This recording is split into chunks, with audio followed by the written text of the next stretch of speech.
You are watching and listening to Chris and Leicester Till I Die TV on YouTube and your favourite podcasts.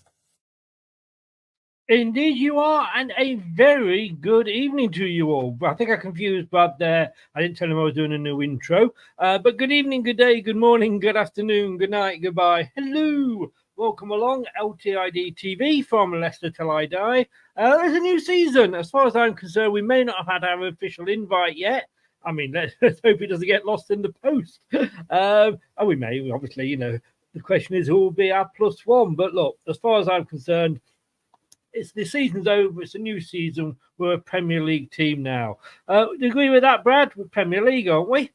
Yeah, we are. I mean, promotion for us is confirmed, unlike some major championship best side in the world who have some silly playoff semi-final second leg to play. Leeds United, we confirmed our position with automatic promotions. And I've done my calculations, Chris. There's 2 teams that are confirmed next season to be championship clubs and 2 teams that are already confirmed to be Premier League clubs. So, ipso facto, Leicester and Ipswich are Premier League. There is no ifs, ands, or buts about it. It is signed, sealed, delivered. It's just waiting for the rest to play catch up, isn't it? Exactly. Yes. Good afternoon to Jamie Vardy, who is in. Hello, sir. Hope you are well. Look, this is all the new layout, the new video, the new intro. And before we get started on this show, we've got a new show as well. Now, Brad does know that this is coming, so this won't surprise him quite like this new video. But we did the first one Tuesday night. We were down the pub, 2 fans down the pub. We got nice free beer off the local, which was very nice of them. And I wasn't drunk.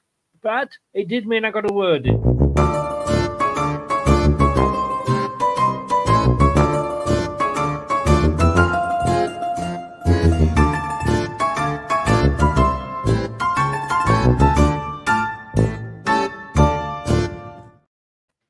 Go and check it out. And show number, I mean, we don't talk, well, we did talk a lot about Leicester and Bournemouth because that's the 2 teams, but over the time we will talk generally as well. We may have mentioned, that Leeds are crap. I don't know. That may have just slipped into the conversation because Craig's hatred of Leeds is probably as much as mine. But good here. Liverpool fan in Jordan. Hi, Jordan. How the devil are you, sir? Welcome along. Highfields is in. Highfield, hello. Welcome along, sir. And Wayne, hi. 2 fans down the pub was spot on. Great laugh. Thank you very much. I'm glad you enjoyed it. I did get some funny looks because the guy that was supposed to arrange it with, the manager, wasn't in. He'd told the manager that was in, but the manager that was in hadn't told his staff. So when we went in to sort of rearrange this little corner, which was a fantastic corner they've given us, right out the way, and we can, a bit of background noise, but nothing, we're not going to get mobbed.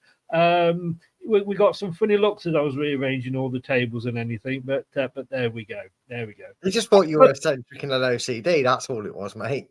Well, it was, and I got some more funny looks when I was sticking nails in the, well, not nails, pins in the wall, hanging my flag up. And yes, everybody, my flag was bigger than Craig. So, for God's sake. But I know, glad you enjoyed it, Wayne. Glad you enjoyed it. Thank you very much. Mickey and Jamie Vardy, I am your bigger fan. You have to support Leicester City. It's not the real one, mate. It's not the real one.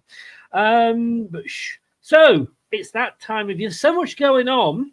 So much for having a week off this week. There's so much has happened. One of those, of course, we're going to be talking about tomorrow is very VAR. But tonight we're not going to be discussing that. We're going to be talking about the players that are coming, going, maybe staying, putting it in, pulling it out, shaking it about, Brad, and generally having a good old hokey cokey and finding out if that's what it is all about. You really, really stretched that out to make it work for you, didn't it, Chris? I did. You noticed, did you? I did. I noticed your tongue got a bit tied, so you just kept saying words till it worked. I can appreciate that, mate. Yeah, it's a fun show. We tend to do these every season, don't we? And for people that maybe are regulars of the show, we're doing this for a few seasons. So it is basically the sell, keep, and and that show, but we're only doing it on the big name players in the sense of they have the potential, because we joked backstage, didn't we? Unless Barcelona are going to offer us 90 million for Harry Winks, there's about 7 or 8 players. You're just not even up for discussion. It's going to be an interesting show, and I think there'll be a few divided opinions on some players on this list. Yeah. And we even had an argument about Harry Winks, because I said hold out for 100 and you said you take 90. So, there we go. Yeah, well, there we go. If we don't agree, if we always agreed, Chris, the show would be boring that we do. It would. And look at that new symbol back in the corner there, the old Premier League lion. Yeah, the Championship was so last season, wasn't it, Chris? God, wasn't it? But hey, in fairness, very, very quickly, wasn't it fun? Oh, it was. It was. And I know you're going to do a show about the dreaded VAR. It's like Voldemort. You shouldn't say its name.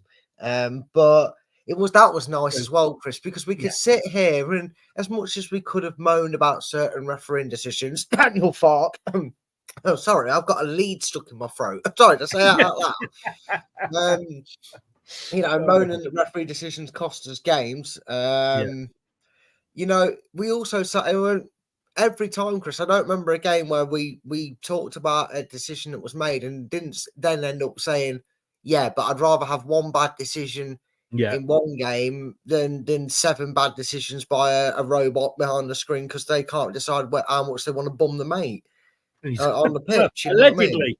No, that's pretty much what they said, didn't they, Chris? I mean, they all came out and said, we don't want to upset our mates. Well, get your you-know-what out of his you-know-where. I'll let you fill in the blanks. We used to have that problem with Timothy Castagna, didn't we? Yeah, without face, exactly. But no, it is good to be back. And as far as I'm concerned, we are a Premier League side. I know Dan's not watching, but because he's working. But if you are watching, Dan, hello. Another wave there at the Burnley fan as we pass each other once again. The worry is that we may be doing exactly that same thing at the end of this season as well. But hopefully not. But you never know. Right, here we go. Oh, let's get into this, shall we? Like I say, please go and check that out. The first one was a bit long. It was an hour and a half. We were having such a good time, and they just kept bringing us beers. So we thought, why not carry on talking? And, alcohol loosens the tongue, doesn't it, Brad? It does, and it also gets you in trouble. So make the most of the episodes while you can, because I'll give you 3 to 1 that eventually one of them says something that gets it canned. Well, we have here, just play on the thing there. Chat shit, get bored. And if you see an ample name for the show, then. Yes, it is. And I can't put shit in the titles. I have to put S. star T, otherwise YouTube banned me. The devils. Although you could see it, Chris, you might get 1 million views on one of your shorts if you see Paddy getting thrown out the window because he's too drunk by the staff members. Yeah. Jamie says here, thank you very much, Jamie. 2 fans down the pub was class. It was, and of course, the good thing after, we just went straight and had a meal. That's how good it was. That sounds romantic, Chris. I didn't know you was into that sort of thing with Bournemouth fans. Me and Craig in the corner. You know what I mean? Timothy Castagna out face. Yes. Moving on.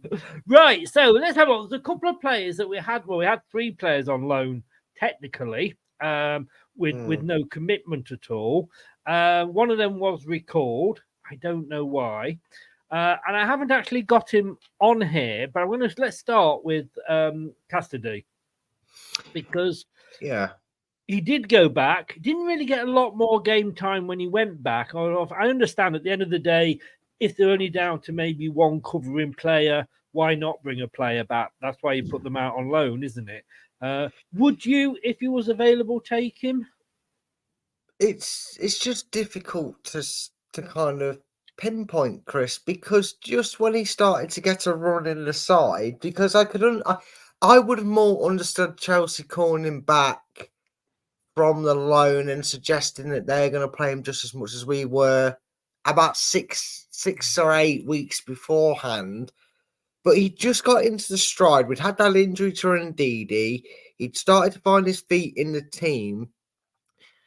And I just feel like it was a missed opportunity for both really, because we lost out on a player when we really needed that depth in cover. I know our bad spell that we talked about for a while potentially happened later on in the season, Chris, but we were still short indeed at the start of that, weren't we? He was only just starting to come back into the team, so he kind of proved critical not being there, because when he was in form and when he started playing more regularly for us, he actually held the glue together and he scored a few goals before Chelsea pulled the plug on him. Off what I've seen, I wouldn't buy him, but if you offered him me on loan again next season, I'd bring him in. For several reasons, Chris. We saw he had potential with what he was able to do in the latter end of his loan, and B, all this FFP talk. Well, all right, let's say we're not all right. Chelsea probably won't pay all his wages. They'll probably still expect us to pay his wages, if not all of it. But it's one less player we've got to fork out millions of pounds on to get it on the loan, and he knows the philosophy. Yeah, I mean, I agree with you. We've had our fingers burnt with buying players off one good international tournament, Kaputska. Although you could argue whether he was ever given a proper chance or not. But look, it didn't work out. And, we know he's got potential there. And let's be honest with you, he's gone to a big club like Chelsea. So, before he came to us, again, if I took him, it would have to be on a loan. I don't think I'd want to fork out. He didn't quite show enough for me overall, if you know what I mean. Yeah, and that's the same here. And again, it's not really his fault. And again, I do feel that once he started to get the role due to the injury to Ndidi, he did prove quite valuable for us. And it was probably the worst timing on both ends that he got called back, because Chelsea were a little bit low on numbers, but was it really necessary to end his loan? Because he played 8 minutes of football in 3 games.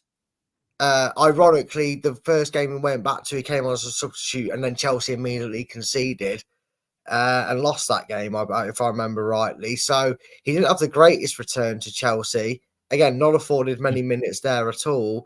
Was it really worth them calling him back? I don't think so. Like I said, I think Leicester missed out on having a player that had the ability to step up to the role, and he missed out on more playing time that he was ready to get in. I think he was, like you say, due to, was it indeed his injury, was just going to get some decent game time. And I can understand Chelsea as the club that's loaning a player to us. That player's not getting game time, then why have him sat there? Get him back to your own club and, get him integrated into where hopefully would be his, permanent home moving on.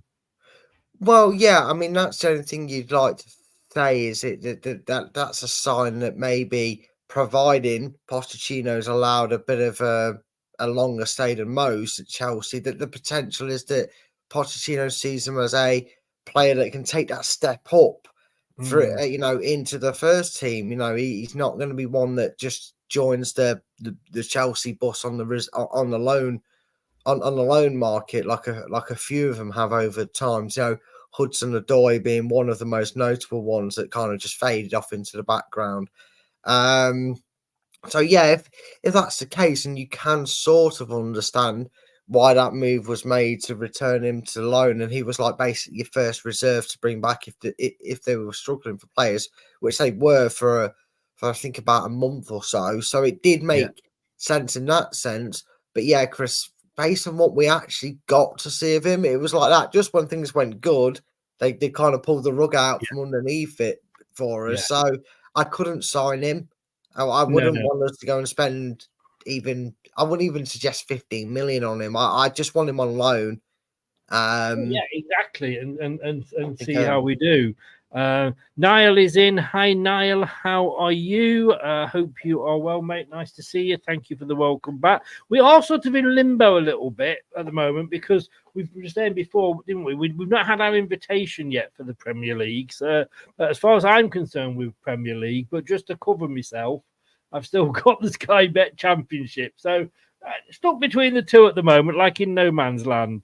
Yvonne, Hello, all feeling better now. We're up again in Premier. Looking forward to the start of the season. I think we all will be, depending who we get, depending how many points we've had taken off us. And Paul Goodison, good evening as well to you, Paul. Welcome along. Right, okay. So didn't have a thumbnail for him, but I have got one for Callum Doyle, Manchester City. We all know that the links that we've got with Manchester City. I don't know about him. I kind of grew on me. He grew on me. I mean, I know my son absolutely thought he was brilliant, but I prefer James Justin, if I'm honest with you. So again, the jury's out. I don't know whether I'd actually buy him or not. Your son's not going to like me, even if he doesn't already not like me. That is anyway. I didn't rate him.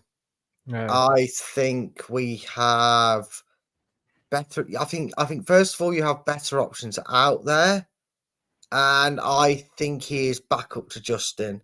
I know Justin kind of went off the boil a little bit at the end there, and that was a bit of a mystery because he came back like, House on Fire was absolutely brilliant, and then kind of maybe the little tweak to his role affected him a little bit. I don't know.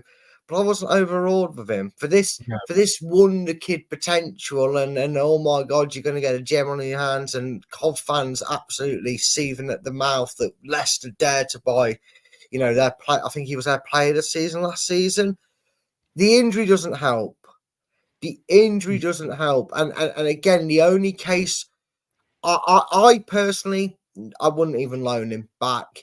The only way I can see him returning to Leicester, I'm not going to say who, because we're going to talk about him, because I know the players in question, well, the list of players that is we're going to be talking about, is if it's just a cheaper option, i.e. bringing him on loan over spending 6, 7, 10, 15, whatever million on a replacement. It'd be easier to bring in Callum Doyle than it would be someone else to bring into backup. Because for me, JJ didn't do a lot wrong. No, during the season in the Premier League when he was there, quite good. Not at all. I've got to say that we agreed on the first one, and that's as far as it's going, because I disagree with you on this one. I wasn't impressed with him at all. We are going to need a strong squad in the Premier League, but that's what I see him. So it all depends on his cost, if you like. Because what I saw towards the end was his potential, and we may have seen had he not got injured and Justin come back in. We've seen a lot more of Justin. That's the thing, so we can judge him a lot better. With Doyle, he was obviously here just for the one season, but like we say, one of Vestergaard's assets is in being able to sort of put a full, a pass from defence up to attack and put it on a sixpence. Doyle was starting to be able to do that. He was putting some good passes out there. Depends on the price. He's left-footed centre-back, which we need. I'd love Kristiansen to come back into that role, but we'll talk about him a bit later as well. If he was cheap enough, I'd say yes. If it was a loan deal again for another season, why not? Because we're going to have to watch the pennies going back up. So, I think I that would be a possibly a yes for me on that. So we agreed for a bit, mate. Yeah, well, I think in a degree we both agreed that he didn't quite live up to any expectations, but I can see your point. I just think that injury was kind of like what killed Cassidy off with his loan deal, wasn't it? Killing that off, didn't see enough of him, whereas you could say his injury didn't see enough of him to suggest. So maybe had to not have such a good season. And I'm not going to get all big-headed. I'm just thinking Burnley every time I think about the new season. But maybe would have seen more different players being given a chance. But you winning formula, you stick with it. Got to say hi to Rich. He's back. We're back. How are you, Rich? Man United fan. obviously they've got they've adopted apparently that Billy Joel record as their new theme song for Old Trafford, River of Dreams. Hey, I could have said Paul McCartney, don't go jumping waterfalls, but I thought no. Rich, look, you have my sympathy, mate. This is what, however many years it is that the Glazers has done to that club. Whatever I think about Man United, I think every club deserves decent owners that are gonna sort of support them. But he says they want some deadwood. I think we're finally having a clear out. Your manager. Is he going to be cleared out, though, Rich? That's the question. Wayne, Outlawdy, and Leicester have any more £75 million hotels? Stone Roses. I didn't know that one, Wayne. There's another one, you see. I'm not a DJ in real life. Good to see you back. Thanks, Rich. Good to be back. It's going to be interesting. It might be short-lived. Who knows? But we will see. Right. Now, I have a feeling we might agree on this next one. Mr. Atgun. I don't know. I don't think we actually are going to agree on this one because I liked him. I really liked him, and I actually think he's quite versatile. Look, I don't know if you've got him on the list because I think he should be on the list because you said you only got 3 loanees. There should be 4, I believe. I may have done my maths right because you added Cassidy to it. He's unfortunate that the guy who came on the right wing on loan. No, I haven't included the one you're thinking about because we've got to buy him because we got promoted. So he's in the squad. Okay. Well, okay, I can say his name. He's very unfortunate that Fatawu was such a brilliant player. I mean, for us, fantastic. I mean, I've heard that the deal's almost done. We've got the special permission we would have needed, whatever it was. So that's great. But he slotted in, Chris, when it looked like he was going to get casted out and not play the games, because I think he met the requirements we would have needed to if we chose to sign him. Because he could fit into that number 8 role. He played for. I think he had his better games for us, whether he started or was a substitute, when he played in the middle of the park. And that's an area where we've got some good quality in, but we don't have the greatest depth. We'll talk about some players that are potentially leaving us or on this list later on in the show, Chris, that if we lost them as well, I'm actually quite content with him.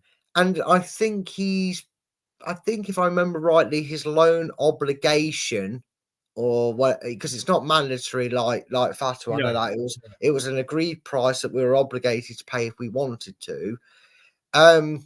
Or something like that, 17 million or 17 euros or whatever it is, whatever it was, pound to a pence, whatever it was. But it's very cheap, especially in this day and age. It's still very cheap, and even cheaper if you consider we are a Premier League side. There's many Premier League players.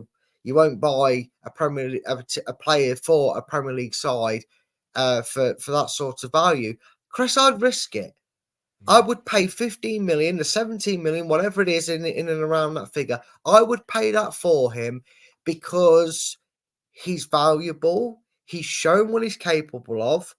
If he can fix his feet to shoot properly, he can be dangerous. You've mentioned that Bournemouth game many times, Chris. And if he can run a team like Bournemouth next season, that could be valuable, bringing him off the bench or starting him against them like we did in the FA Cup tie we had against them. Yeah. I would take the chance, and I wouldn't just bring him back on loan. I would take that obligation up because I really think you would miss a trick by not bringing that gun to the club for the price he's at. Guess what? We don't agree. No, 100% we do agree. I absolutely love this guy. I think as fans we can be very quick to criticize. Sometimes it's deserved, sometimes it's not. Look, if we don't, he, like you say, he should have come in as a winger, but Fatawu, who we're going to have to buy, thankfully. Although apparently Chelsea are coming in with an offer, going to delay it 12 months, and they're going to come in with an offer for him. And Arsenal have already started doing the Photoshops. The picture photoshops. That's it. The Arsenal fans, but no, Yunus. He was unfortunate with that. I mean, who knew? You know, we brought him in as the winger, and then Fatawu just absolutely bombed out. But that's it. You know, you take your chance, and that's what you do as a player. He can also come in, and we're going to talk about Dennis Praet later. But you know, if Dennis Praet isn't with us, he can play that role as well. Look, I as I say, I don't live in Leicester and I don't get to all the games. And I did go to the Bournemouth game because it was literally down the road from me. And I saw a player, and he's only 4 foot nothing. Do you know what I mean? But he's got a great centre of gravity. Like you say, if he could hit, you know, if he had his shooting boots on, he'd have come out with a double hat trick that night. He was down the centre, very, very skillful. He was going past, and remember the Bournemouth, the other side, sorry, Rich, if you're still in, that could finish above Man United. So, you know, they're not it wasn't a sort of, you know, Luton Town, no disrespect to them that we were playing. He was running at their defence, and they daren't tackle him because it would have been a penalty, you know, or if they did, it was outside the box and were giving away dangerous free kicks. You know, any other night, he could have had 3 or 4. And I love this guy to bits. I absolutely do. And if we get rid of him, we're going to bring somebody else in who we don't particularly know whether he's going to be any good or not. And he's got to get used to the club. This guy's been with us for 12 months. He knows the club. He knows the majority, or there'll be some changes, but he knows the majority of his teammates. He knows how Enzo wants to work. He seems to be happy playing when, you know, whichever role it's in, and we've got a player there that, and I know Brendan used to like this, that can multitask. You know, he can play on the wing if Fatawu's injured. He can play centre if indeed he's injured or perhaps not with us or whatever. So he's to my mind, like you say, I can't believe I'm saying this about my club, but 17 million is a steal in this day and age. Yeah, it is. And again, like you just mentioned there, Chris, it's not just a cheap buy and he's going to be a squad player, which, okay, he probably will be, but it's his versatility. If Fatawu goes on African Cup of Nations duty, you know, he can go out on the wing. If we get an injury to Harry Winks, he can go in that position. If KDH takes a knock, he can go on that side of the pitch. If, you know, if we don't or we do have an Ndidi, you know, he can play that role. If we do or we don't have a Dennis Praet, he can still provide that option for you. And I know that Lord Larry, I'm guessing that's what he's trying to say with the fours in his name, or it's Lord L444RY as a name. It says, you don't know, mate. You do not get a Premier League ready player for 17 million. There isn't a player out there in the world in this day and age, unfortunately, where someone's going to go, oh, you want someone who's Premier League ready? You want to take it from our team? Oh, yeah, 17 million sounds really fair. No, unless they are 17, 18 and you're kind of throwing a half chance at them and hoping they come on in years to come. Like you said, because we need someone who's ready now, can get into the team and already knows what the manager's expecting of him and what he's going to get from him. And if he's happy, why not pay the 17 million or whatever it is? Yeah. Jamie says there, and let's be honest with you, whatever Jamie says, we say agree. Have a word, Jamie. Come on. Brookline, Atgun has one of the best first touches and close control in the world. I think he does. Who went the other way? We got Atgun and somebody got, Tete, didn't they? His team got Tete. So I remember at the start, I had somebody that was it Galatasaray that they went to, or Fenerbahce, one of those, and a fan came in and said, how's he doing? I said, well, on what we've seen, have been very well. I said, Tete's been absolutely shite. I went, yeah, no surprise there, I'm sorry. You know, Brazilian fraud, I think he's being taxed as, isn't he?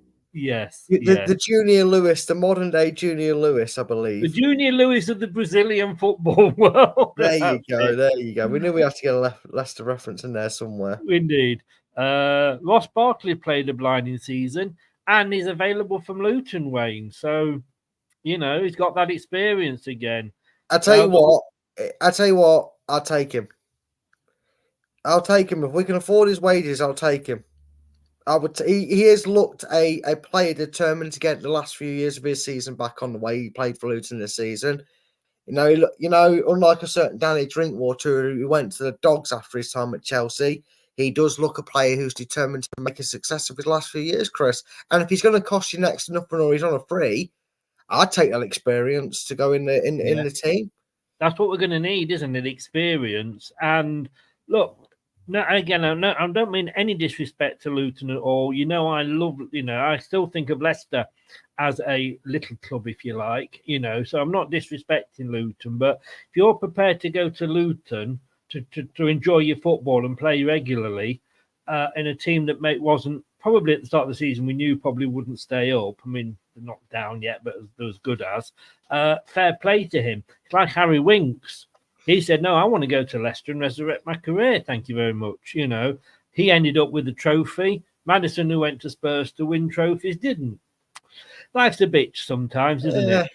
I'm not saying I had a little chuckle about that, reminding myself about it when I looked at Spurs this season. The biggest, it's a bad season, Chris, when you're cheering a game and you're cheering because you're losing. Oh, I mean, all the Arsenal fans suddenly became Tottenham fans, didn't they? I mean, Del Boy?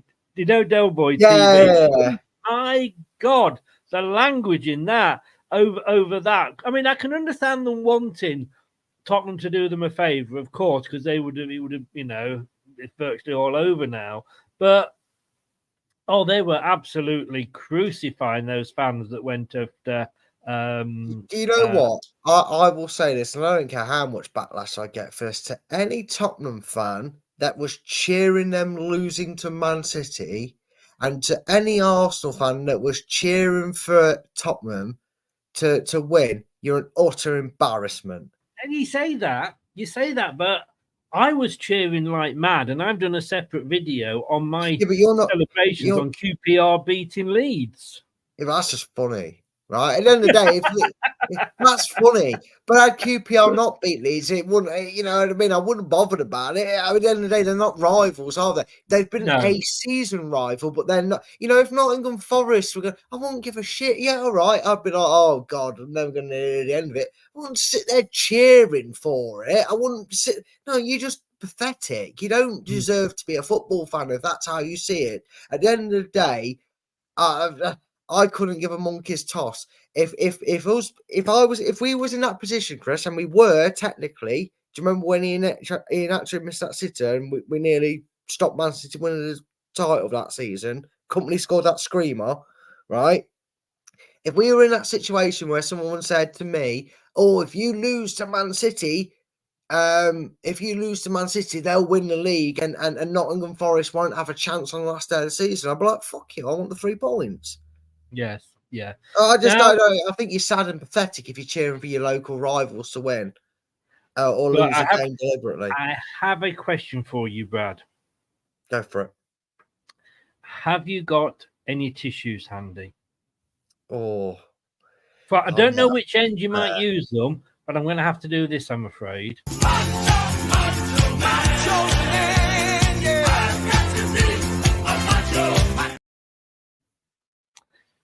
Yeah, because he's next up. I thought I'd do him the first of the big 6. Well, it's only big 5 because we know one's leaving, Mark or Brighton, so we're not going to discuss that because he's admitted he's going.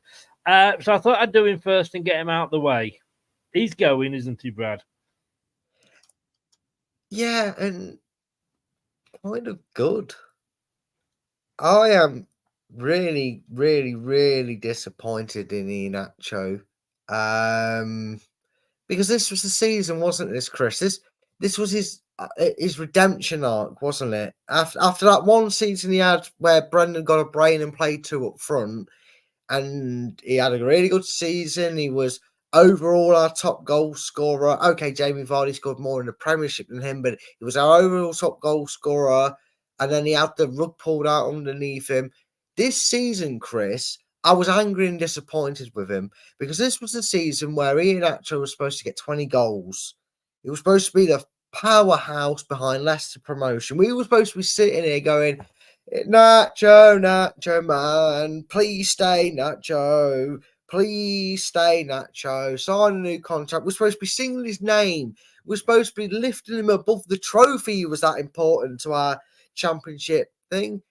And he literally, quite literally, barring a few games, Chris, did fuck all. Good riddance, goodbye, raffle him away, give him away. I don't care. I have come to my end of a tenner. I will tell you this now. I'm stealing this from a YouTube that I like to watch. Relationship ended with Iheanacho. Fatawu's my new best friend.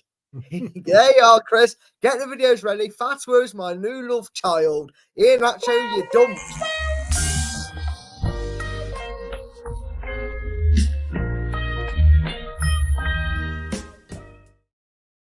Oh, you don't. You're not loyal at all, are you?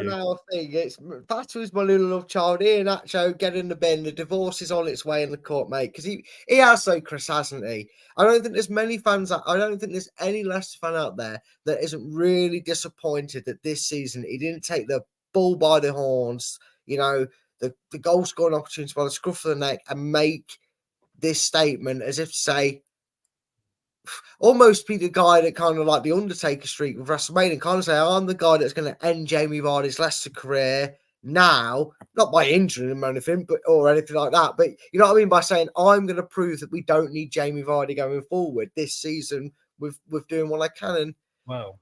I was saying it for weeks on end, wasn't I, Chris? He's one of the players who are, and we're discussing them now, who are out of contract or will be out of contract, who look like they couldn't give a monkeys. I mean, he wasn't making the team.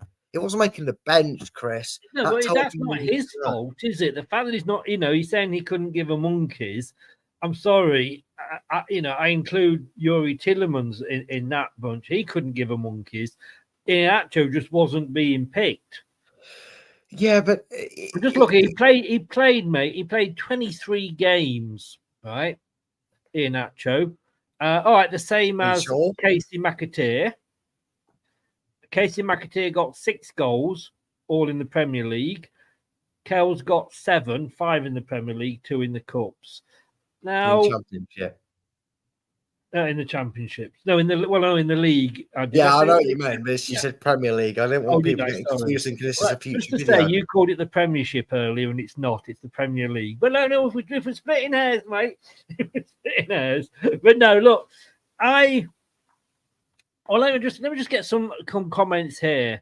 Brookline, bye-bye Nacho, most lovable Nigerian bloke.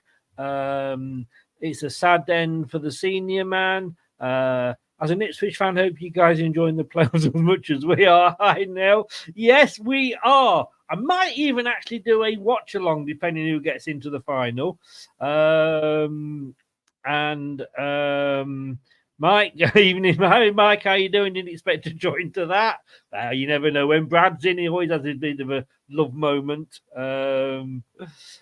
Wayne says hi to Neil. They've had a fantastic season and thoroughly deserved McKenna manager of the season. Even if Enzo had been in that 3, which he should have been, I still think McKenna deserved it. You see, look, the way I look at it with Nacho is we thought when we bought him, we thought, oh my God, we've got the new Messi on a deal, on a right bargain here, didn't we? Come from Manchester City. I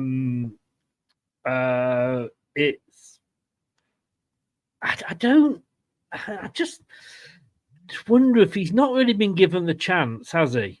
And it was, he came, we thought Vardy was possibly only got a season left, how wrong we were. And we say that at the start of every season. He came in, he was having to play second fiddle, he didn't moan, he didn't do like a Damari Gray and sit there on his phone on the subs bench. I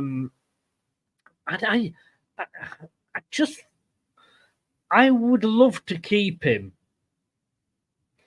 I'm sorry, Chris. I have to really disagree with you. I really do. Would you? All right, we've got Daka. Now, Daka's in contract, so he's not on the list today. and we're probably not going to get much money for him.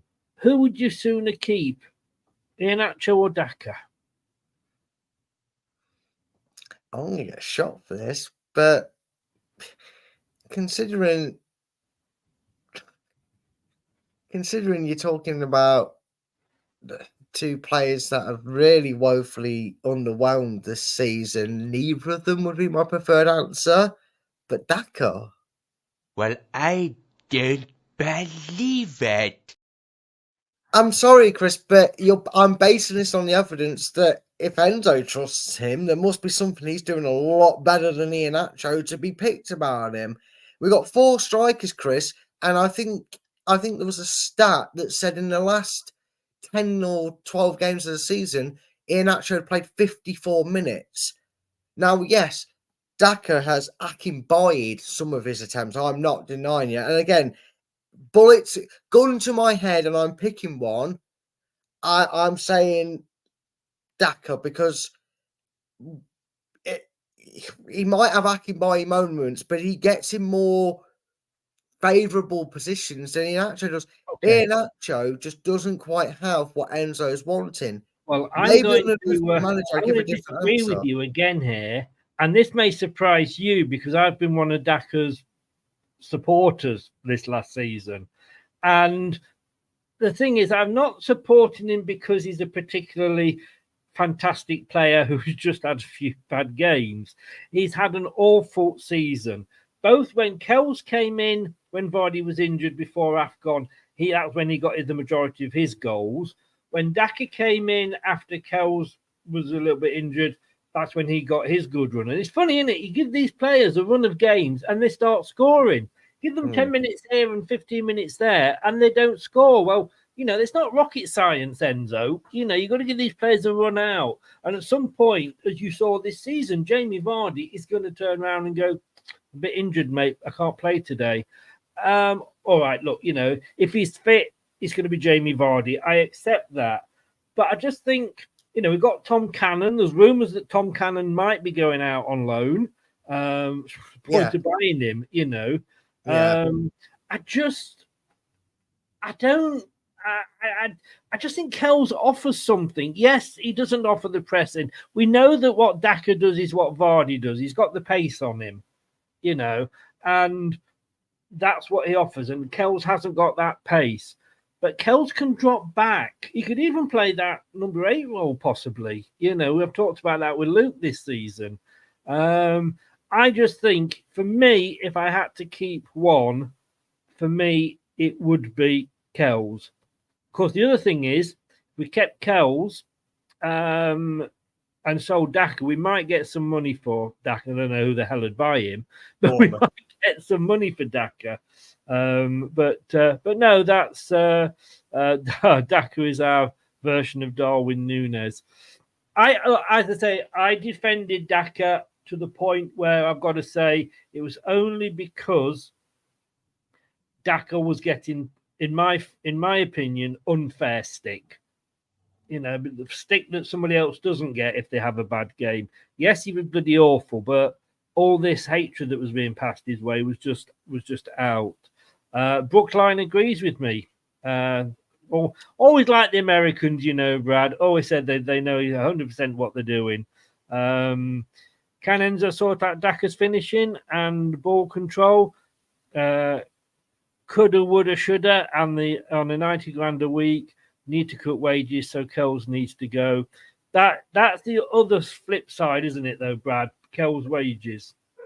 Yeah, it is. Kells wages. And again, I don't understand. I'm going to the point you made about Tom Cannon. Why are we buying him if we're going to send him out on loan? Surely this is a season where you pretty much say to him, look, you're not quite on that first team name yet with with what's happening with Vardy and whatnot, but I'm going to need you this season. I don't see the point in loaning him to the Championship when I'd rather see him play 12 games in the Premiership and have 4 of them off the bench. You know what I mean, Chris? I'd rather see him get that experience in the Championship. And that's no disrespect to the Championship. I just think the inevitable is happening, Chris, where whether it's this, whether it's this summer or the next season, Vardy will not be a Leicester player. I'm sorry, I just can't see him being here at 38 plus unless he goes and bangs in 20 goals this season. Please prove me wrong, Vardy, reverse psychology. But my point stands, Chris, is I like I said, and I mean this to a degree, with a gun to my head, I would only pick Daka over Nacho for a few reasons. His contract's easy. We could probably get some value out of him by being in the Premiership if we can stay up and at least sell him on at the end of the next season. And that. But I actually do agree with kind of what Wayne said. Get rid of them both. Get rid of them both. Help that FFP situation out. You might only get 10 million for Daka, and I'd still take it, to be perfectly honest with you. You have to cut your losses sometimes, don't you?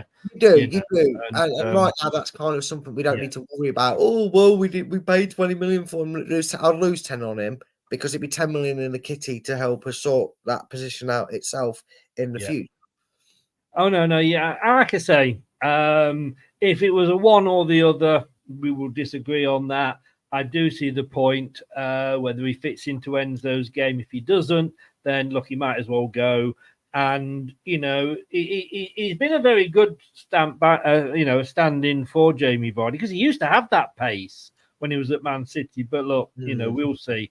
We'll move on. Otherwise, we'll be here till the cows come home. Now, I think we're possibly going to agree on this one. For me, he's going. I don't think we're going to re-sign him. Unfortunately, it hasn't worked out. Would I like to keep him? Yes. Is he somebody we can afford to keep? And I don't mean financially afford. I mean, somebody that, all right, he's had a better season injury-wise. Has he done enough to convince me that we should keep him this season? Probably not, but I so wanted him to do well. I'm going to let my heart rule my head here. I would like Dennis Praet to go. Not because I don't think Dennis Praet would add value to our squad, because he would. I mean, we could argue a toss over why we get rid or keep a player for several reasons, and we could all make the same argument and no one would leave, because it'd be, oh, well, they're already in the squad, oh, well, he knows the plan, oh, well, we wouldn't have to buy a player like that, yada, yada. The same list gets repeated over and over again. But this is different for me, Chris. The reason I would like to let him go is because I really like Dennis Praet. And I do think Dennis Praet is a talented individual if he's kept fit. That's been one of his biggest issues at Leicester, his inability to stay fit for long periods of time. And he's also had a very nasty habit of, when that opportunity's opened up for him to get a run in a team, he then knackers himself and he's out for 4 to 5 weeks. And by the time he recovers, the first team choice is back, so he misses out then. I want him to go because I think he deserves a shot at a full season where he's maybe not the big fish in a small pond, so to speak, but he's a regular in a side, in a midfield, in maybe a mid-table Italian side that maybe want to push on the door of Europe. I know he's been on loan to Torino or wherever it was a few times. Bologna, who's a player we've got out on loan there, he might, somewhere like that, he might fancy his chances of being a first teamer there, and trying to help them knock on the door of European competition, then making 6 appearances, 4 off the bench for Leicester next season in the Premiership. He deserves a career to end well. He'll be on a lot of money as well. I believe if you took that out of it, but I and B, that's the other way of can we afford him? Like Rice says, Pratt will go back to Italy. I think he possibly will. I think probably Italy is more suitable to him. It's not quite as intense, is it? No, it's not. It's a different pace game. Ask Paul Pogba. That's why he had 2 successful careers at it. It's a different pace game. They play a different tempo. and so it would suit him down to the ground because he'd be able to break up play and move the ball quickly because he'd be taking the pace and experience he's got from England. And we've seen it when players go the opposite way. We always talk about, stealing the players from these Italian clubs and that and bringing them to the Premier League. You can go the other way and have a much more successful career, Chris, by that. Yeah, and like I say, you do wonder how many of these players have had their careers at Leicester ruined by the seal, because this guy, he came back from loan. He said he wanted to fight for his place. Brendan says brilliant, and then never played him. And you're thinking, well, the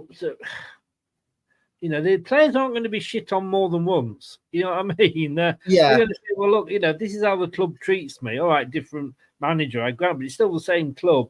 And maybe had he played more, let's be honest with you, talking about bumming, Brendan Rodgers, Youri Tielemans, they were the biggest bum buddies going, allegedly, just to cover myself with the lawyers. But they must have been having sex, because there's no other reason why Youri Tielemans was still being picked.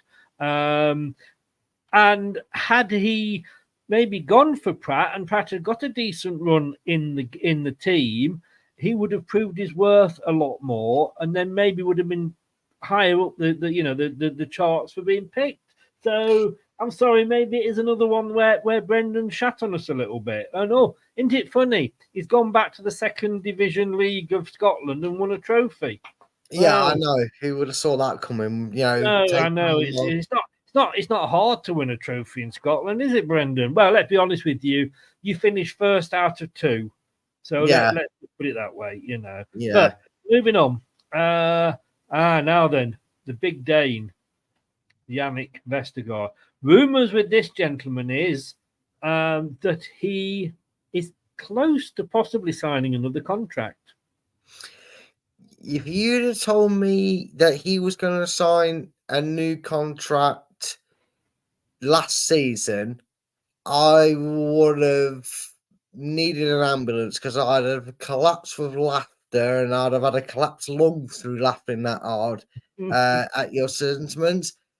In fact, January window, I had a few choice words about him rejecting loans, didn't I, Chris? We don't talk about that. That was last January, by the way. Not this January, last January, just to confirm, folks. Yeah. When he refused to go to Fulham on loan. I understood more the Germany one, which is fair enough, because he did have a child on the way. But now I would say he's integral till next season. I think he's integral to next season. I'm not saying Wes Morgan, Robert Hoof sort of integrity. I'm not saying he's going to be a first teamer, Chris, but there's going to be periods this season where we might play on a Tuesday, not so often. It won't be like a Tuesday, Saturday sort of thing, or a Wednesday, Saturday sort of thing. But you're going to have that Christmas period that every time it comes around, we're going to get injuries. That's just a given this season. And I would keep him.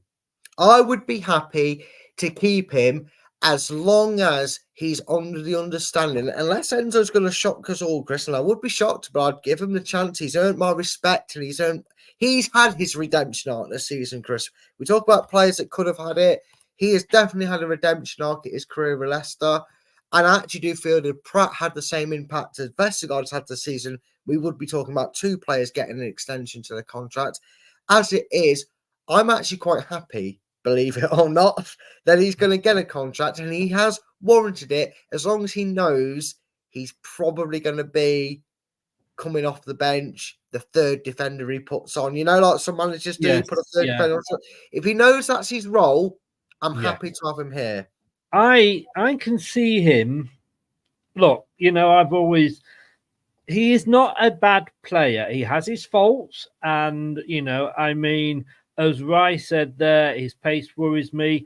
Enzo's come out and actually said that is one of the things that he hasn't got. Now, in this league, that we have just left the Championship, he's kind of got away with it.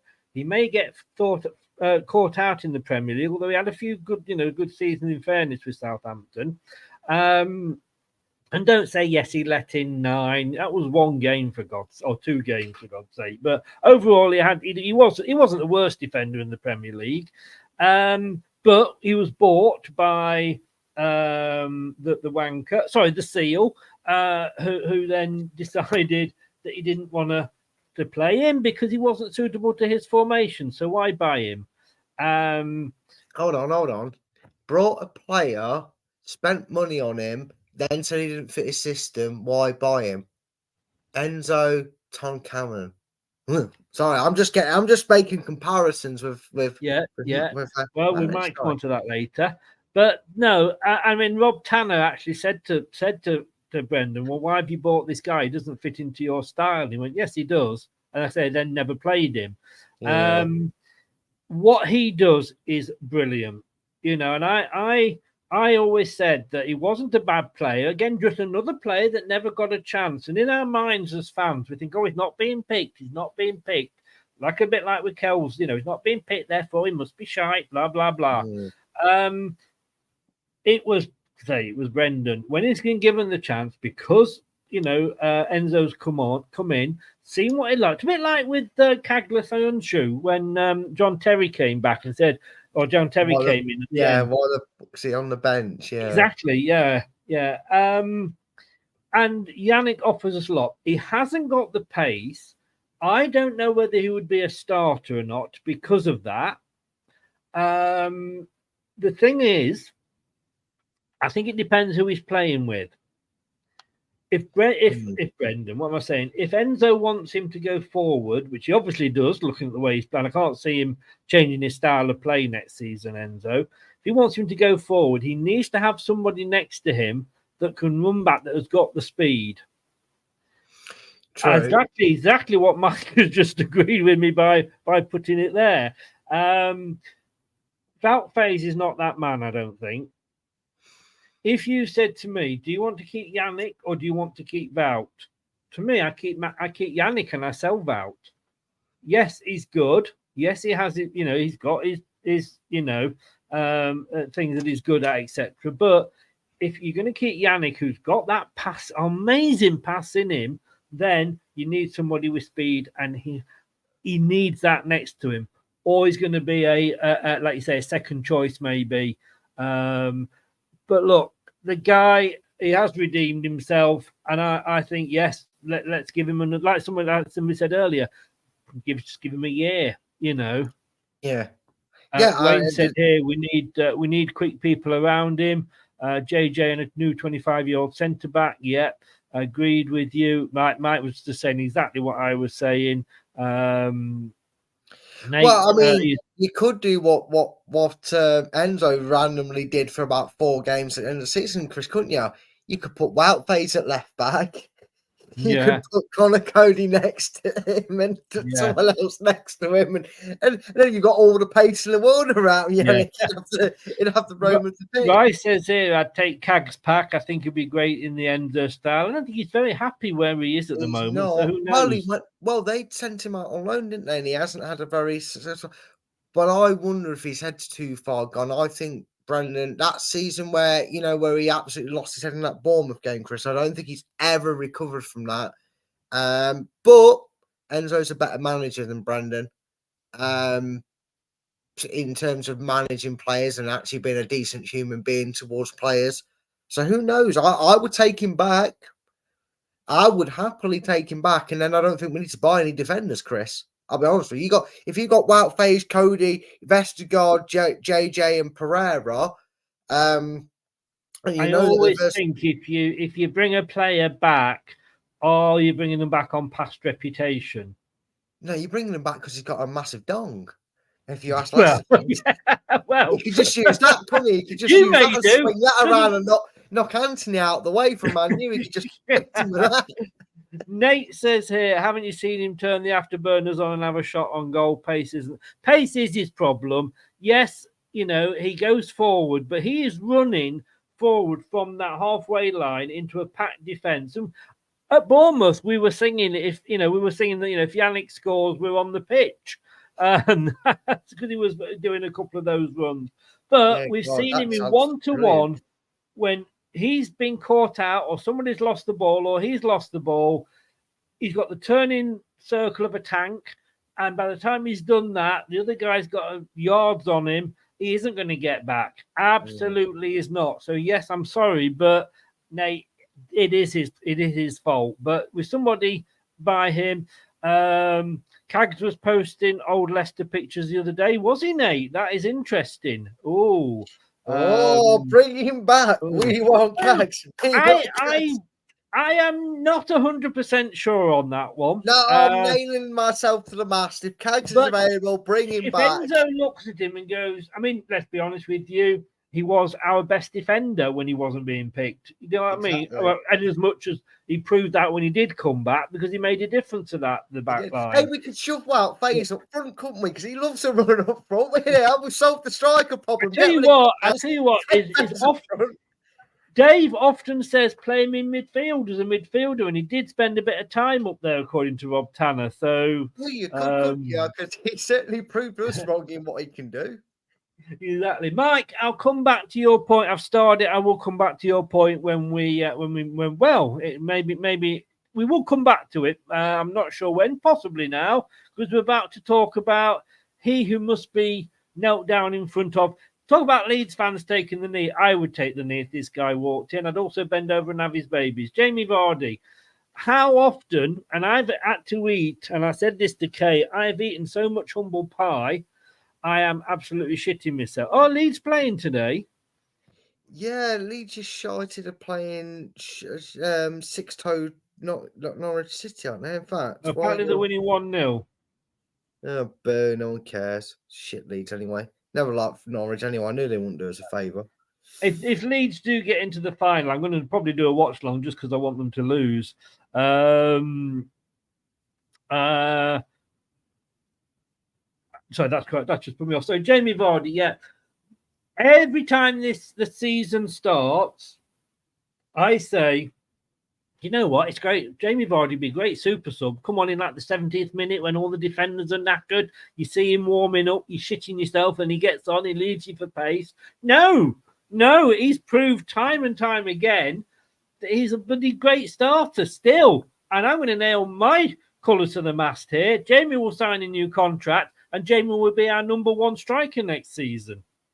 There's no reason why he can't be, Chris. And I think if you really thought about it, there was probably either side of the Premier League winning season and maybe a couple of, you had the Premier League winning season and you had a few seasons after that. But either side of that, Chris, there was actually always a little bit of doubt in your mind whether Jamie Vardy would be here next season. Remember his first season in the Championship? He was. We were like, God, we spent $1 million, and that's $1 million too much. This and that. We heard that if it wasn't for Nigel Pearson and a few of his members of the staff sitting down, putting an arm around him and telling him he's got the potential and he needs to stick by it, he would have walked from football.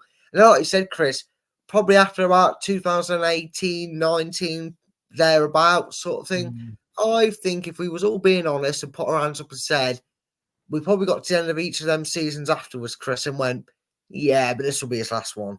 Yeah, but this will be where he drops to the bench, and this is where he does that. Sorry, Jamie, I know you're in chat, but honestly, to compare him to, I just want to get a cricket reference in here, so sorry, Chris, but to compare him to Junior Anderson, who's 41, who is retiring this summer. 41, though, Chris, is impressive in any sport to retire, isn't it?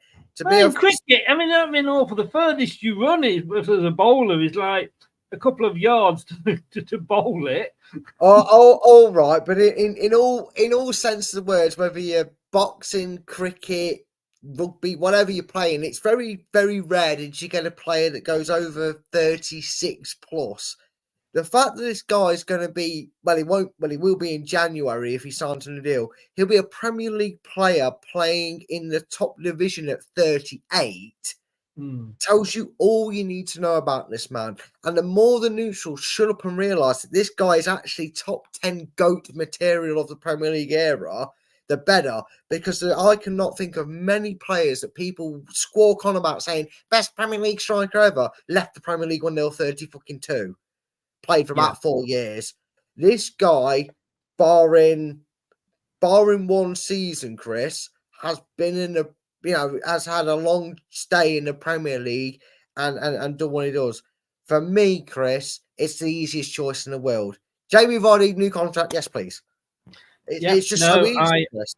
I absolutely agree 100% with you. I'm just going to play a bit jingle, then I just want to sidetrack slightly for 1 minute. Check this out, guys, and if you liked it, there's a couple of guys in that watched us get down the pub, get drunk, and act silly on camera. Check this out. It's still up there on LTiDtv.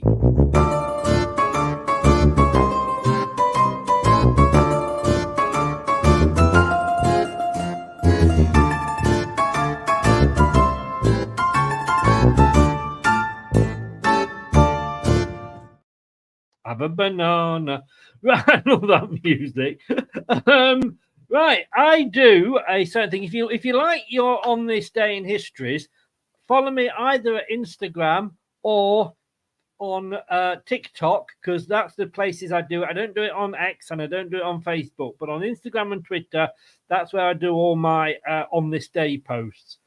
On this day, the 16th of May, 2015, Brad, a goalless draw at Sunderland saw Nigel Pearson's Leicester City complete the greatest of great escapes.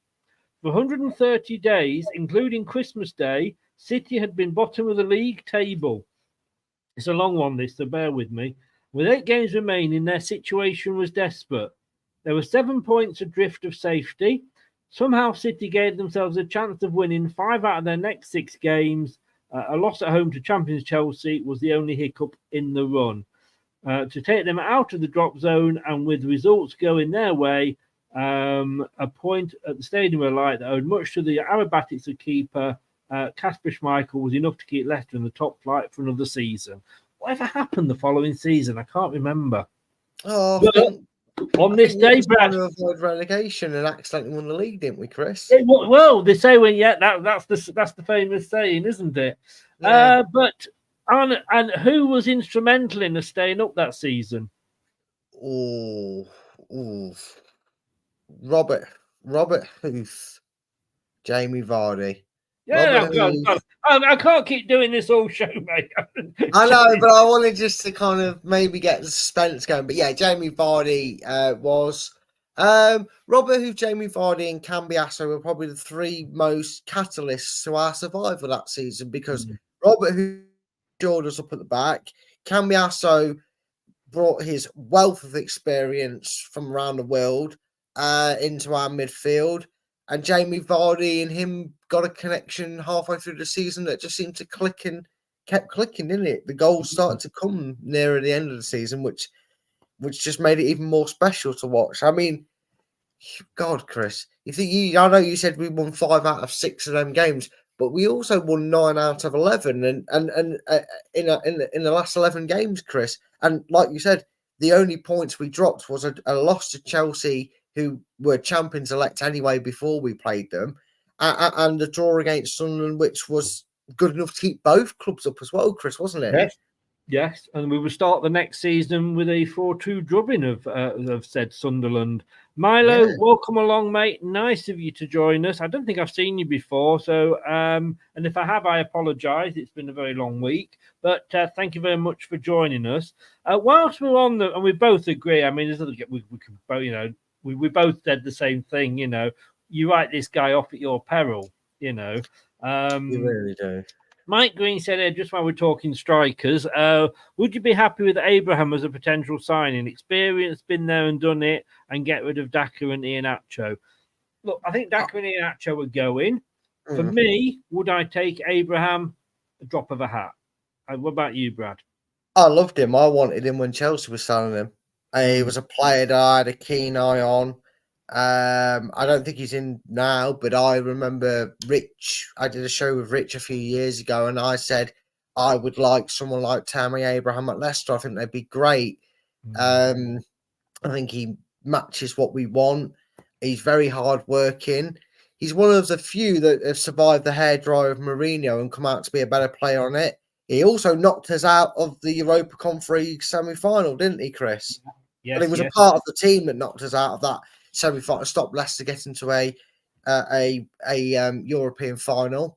So yeah, I would take him in a heartbeat. I would love to see him at the club.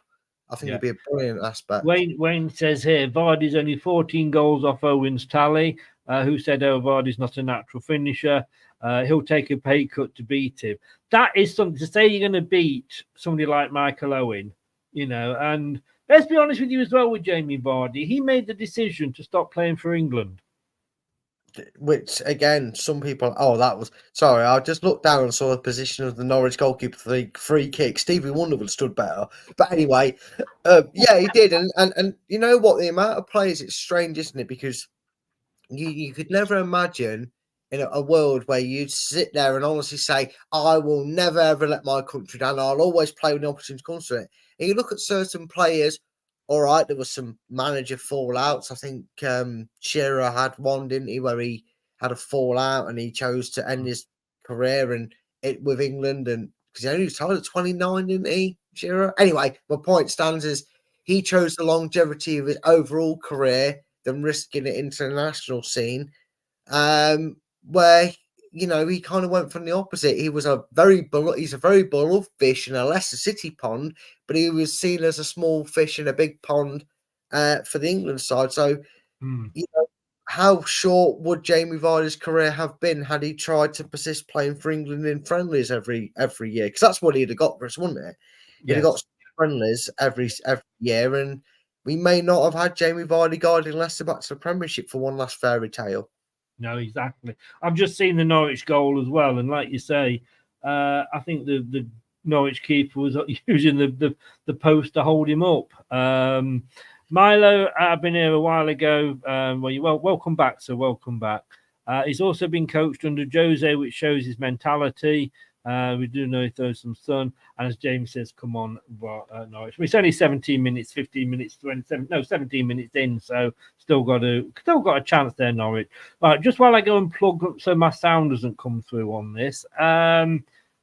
This guy, he's kind of dropped hints that not against staying, but he's also been saying, but you'd have to look at all opportunities, which is kind of saying, come and get me, guys. It's a little bit of both, and sadly, Chris, it's 2-0. Leeds have just scored. The goalkeeper, sub him off.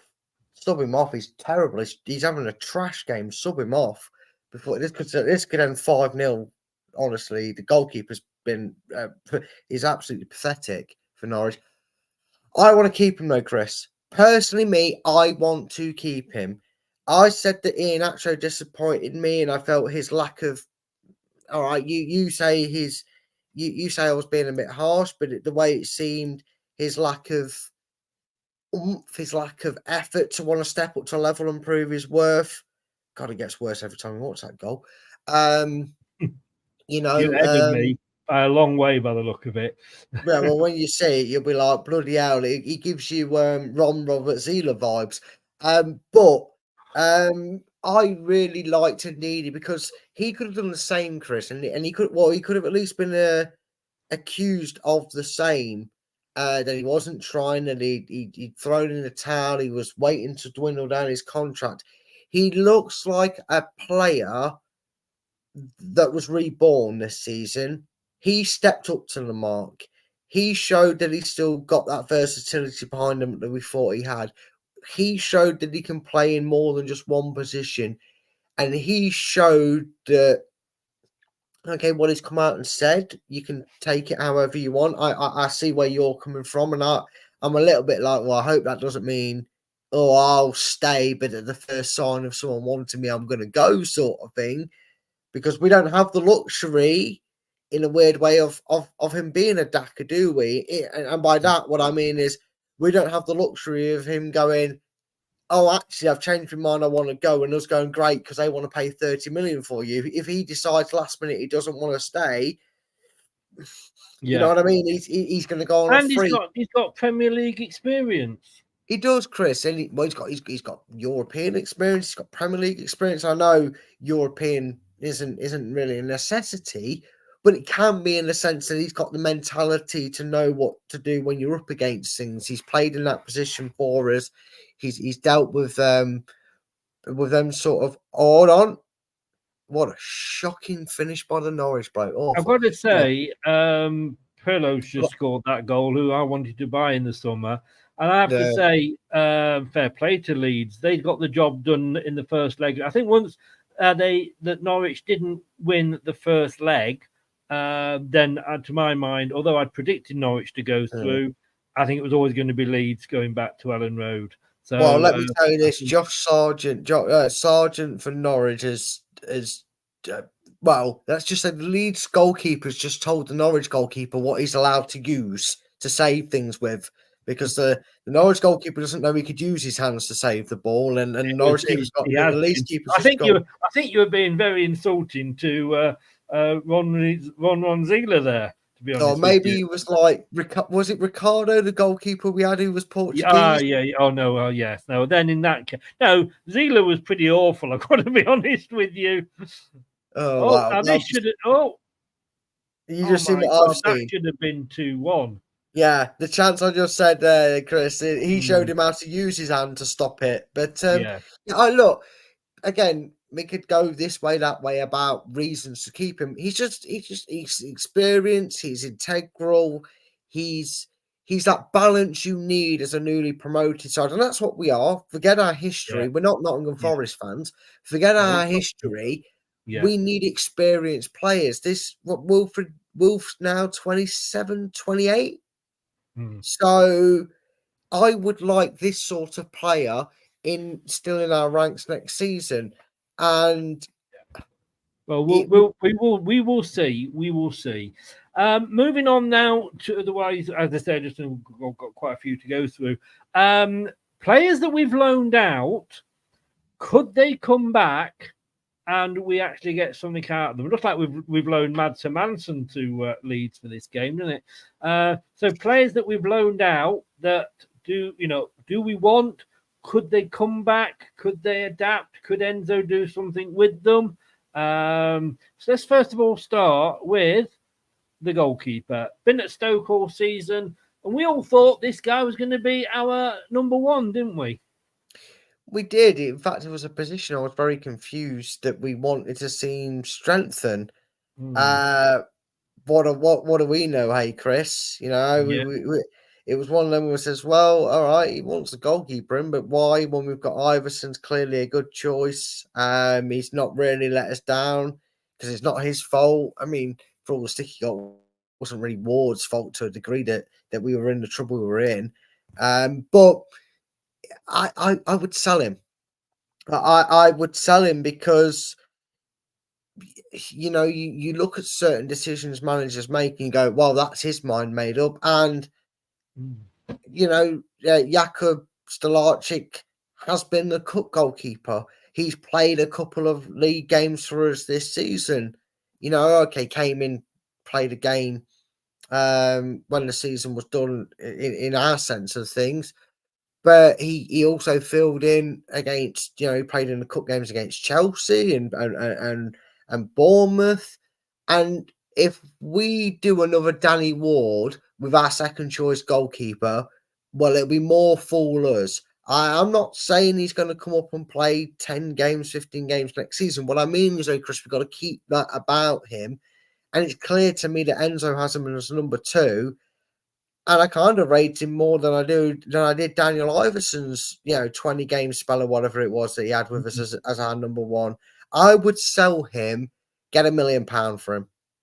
The problem I think we have, for 500 to £1 million. I think the problem for me with Iverson is, yes, again, can't argue with anything you've said there, but he has only just last season signed a 5-year contract. Under the seal. I don't know what money he's on, but it's going to be a fair deal. So it's whether anybody's going to give him the money. if he's, he helped keep Stoke up, didn't he? So, to my mind, yeah. I mean, I've not included Danny Ward on here because he obviously has not been out on loan. I don't know how he managed to get a medal, though, to be honest with you. But there we go. Yeah, for me, I agree with you, mate. Iverson, sell him. Look, we've lost so many players. We've lost £70 million in players, 2 players that we paid money for, and they both left on a free. One of those was Soumare, and I don't blame him because he didn't want to go. The other one was the wanker from Belgium. And we wouldn't be in this financial situation had he signed a contract so we could get some money in. But there we go. It's all about the Belgians, isn't it? And yes, I know he scored in the FA Cup final, but I'd still hope he breaks a leg and doesn't play for the rest of his career. And I just, with Everson, I just... We've got to take the miss. We've got to take the hit, haven't we? And get him off the wage bill. If we take less than we do, what's the point of keeping a third keeper that is, in that? Oh, it's all kicking off. In that situation. So yes, get gone. Yeah, and I like him. I've nothing against him, but he's obviously just fallen down that pecking order.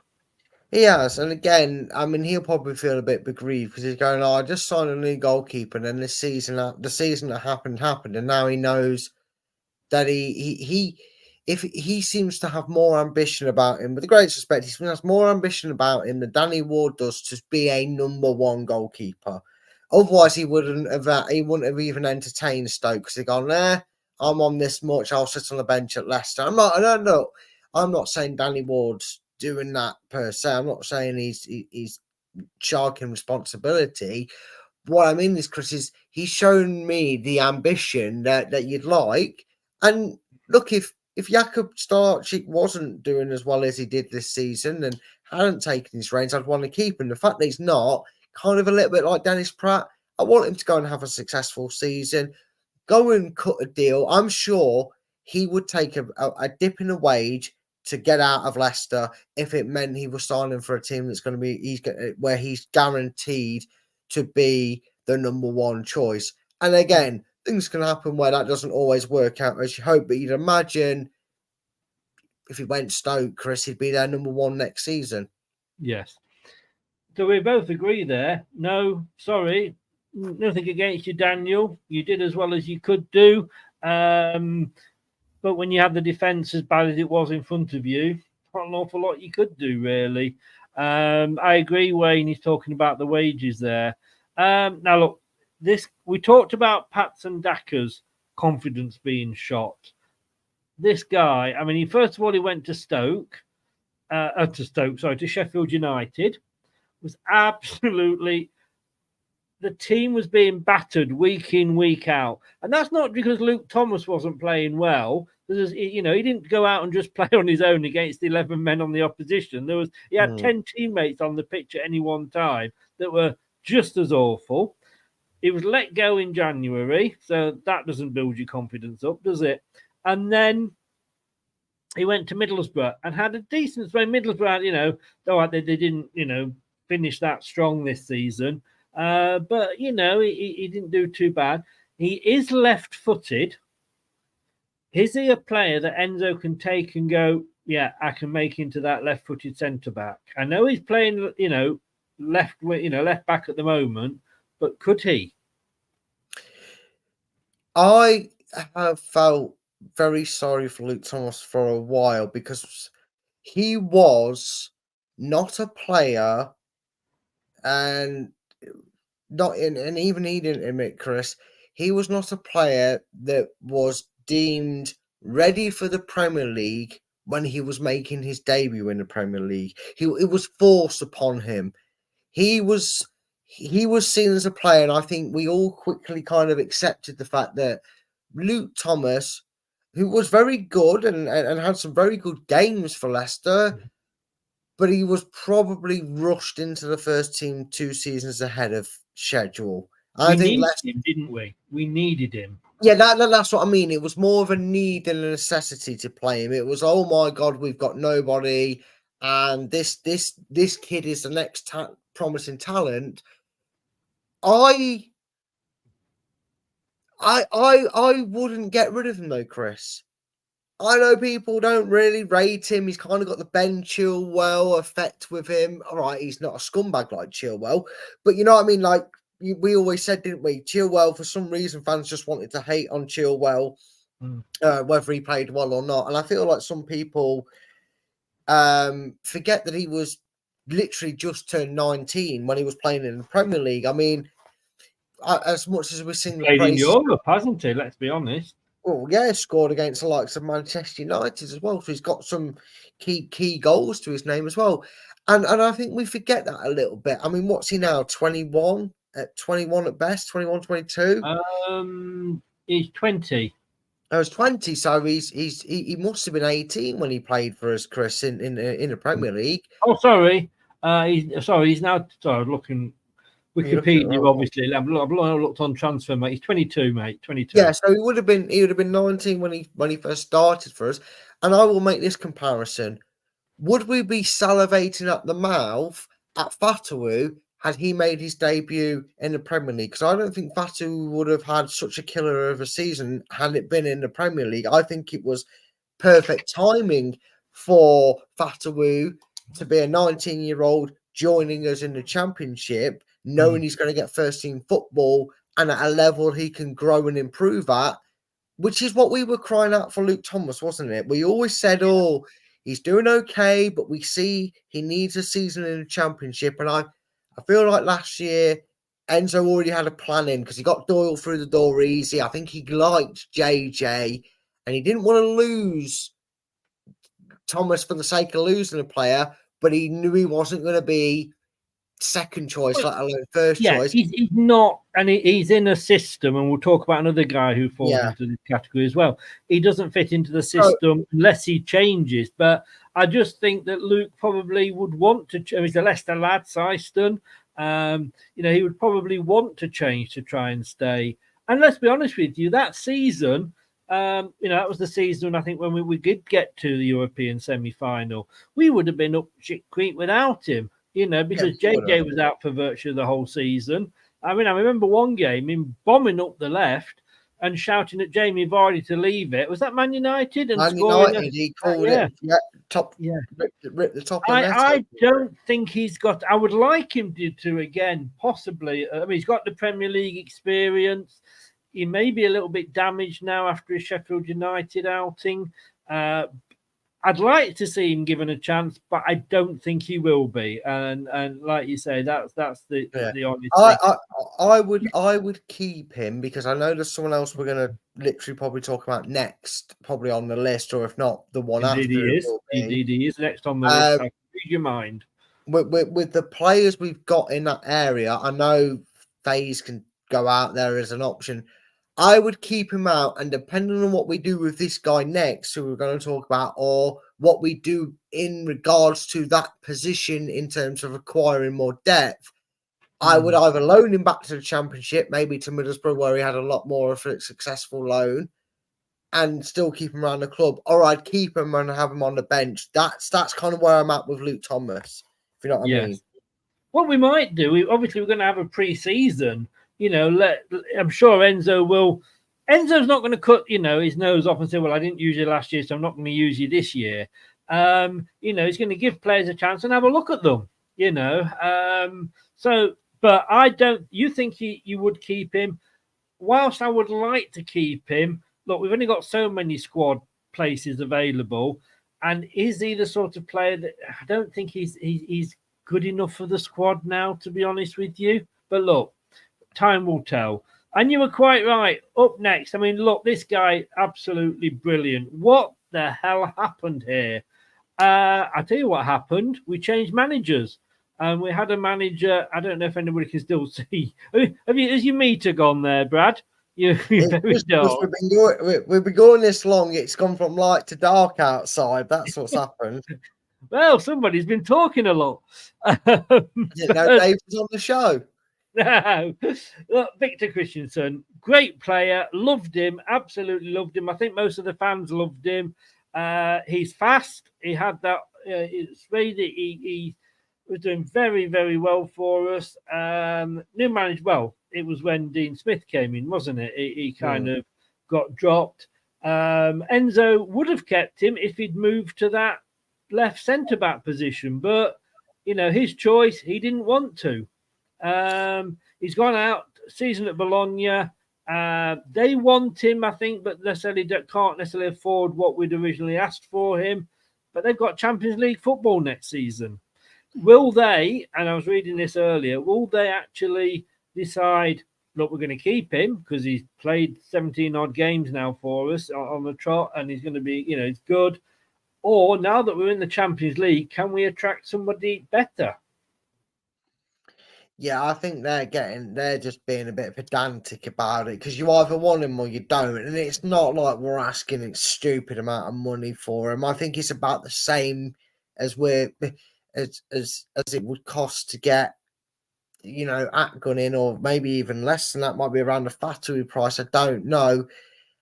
Me personally, I would want to keep him because he is a talent. You could see what it is, and he didn't want to leave.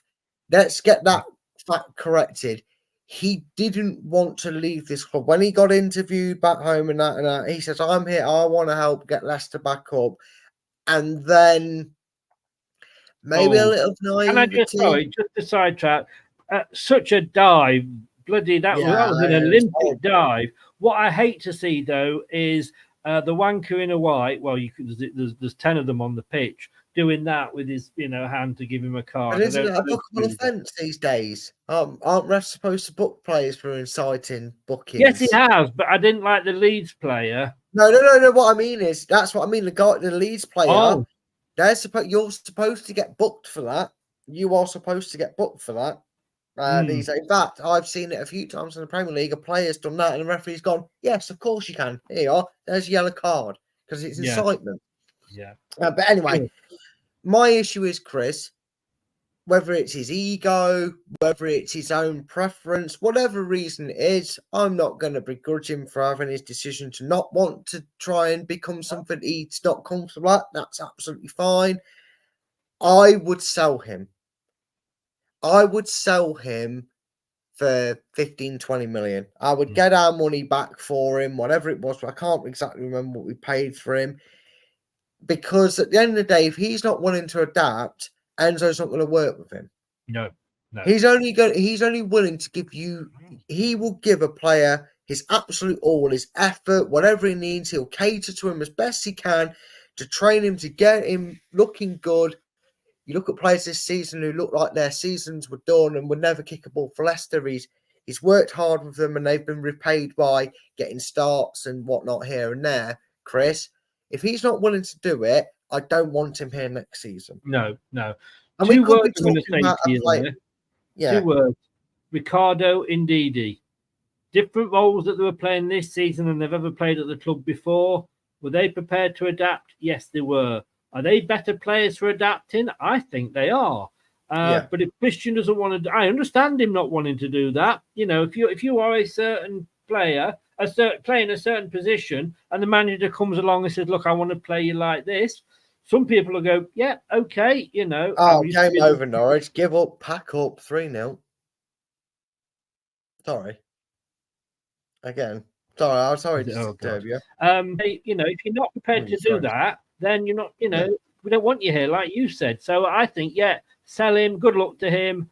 Young lad, nice lad. But if you don't want to adapt, then you don't want to play for us. And let's be honest with you, Champions League with Bologna. Yeah, and again, I think they're trying to milk it for all it's worth. All right, next we paid 17 million. At the end of the day, we are past that point with what's happened to us over the last few seasons, Nate, where we won't sell him for them for that much because we're going to lose money on it. We need to make money. We know that. Again, I'm just going to turn the light on. Otherwise, I will be playing hide and seek with you all. Yeah. But you know what I mean. We don't need to be asking Bologna for 20 million, so we make 3 million profit on him. What we need is kind of like we did with the deals we made in the summer, Chris, wasn't it? yes, we could argue we could have maybe got 15 million more combined from the Madison and Harvard Barnes sale, but we made the sales quick so we could bring players in. And okay, you know, we may not make too many signings after Fatawu, let's be honest, with our situation going back up to the Premier League and the FFP and whatnot, Chris. But we need to make sure we're getting the books ready to do so. If we do have a player in mind we may want to bring, because we are going to have to bring in some players, Chris, and we're not going to be able to do that if we faff arse around making a £1 million profit on Kristiansen. Look, if they turn around and go, oh, well, I know we said this, but we'd rather pay that, I'm sure there's some other Italian clubs that will pay what we want for him in that sense. But also, how quick do you want to get the deal done? If Bologna go, we'll give you 14 million right now, and nobody shows any interest, take their money. Yeah. I just have to say, and I've not watched the whole game. I only started watching it when it was 1-0. Fair play to Leeds. They are wiping the floor with Norwich, and they deserve to be 3-0 up. Yeah, so, Norwich have been embarrassing apart from that Sargent chance. And apart from the fact that we hate them because everybody hates Leeds, fair play to them. They deserve that. Last one, Boubakary Soumare. I read somewhere. And please don't shoot the messenger. It wasn't particularly necessarily a recognised site, but he was asking the question: could Enzo do something with Soumare? Well, there's a chance, Chris. This is one of them where kind of make the point we've been making pretty much all night with some of our players we've suggested we'd keep for this reason, but he's still young. He's we're not talking about a player that's of the back end of his career. Yeah. He's played for Seville, a team that kind of is a very good European side. So he's had that for him this season. He's done well. I believe he's still got a few years left on his contract as well, Chris. So it isn't like he's only 25. Yeah. So he's in his mid-20s. He's had a good season. And even under the bell end, Chris, we did see his versatility, didn't we? I know Brendan kind of put him anywhere but in his position of strength, as that attacking role. But Chris, circumstantially, let's just say, let's play hypothetical. It's a new game show, hypothetical. No, there is actually a game show called Hypothetical on Dave. Oh God, that was scary. But no, in all seriousness, Chris, he's got a few years left on his Leicester contract. If he's as versatile as we think he's supposed to be, and what we saw glimpses of for him when he played for us, and if indeed he does go elsewhere, have we already got the ready-made replacement potential in Soumare? Exactly. Yes. I think this is one of the players we've spoke about tonight where I'd be like, we'd sell him for the sake of selling him. Now, if you're going to get 30+ million for him, maybe. Well, his value is 14 million euros. Yeah, so no. Yeah. You know what I mean? You're not going to get that, Chris, and then it's just not worth selling him for the sake of selling him.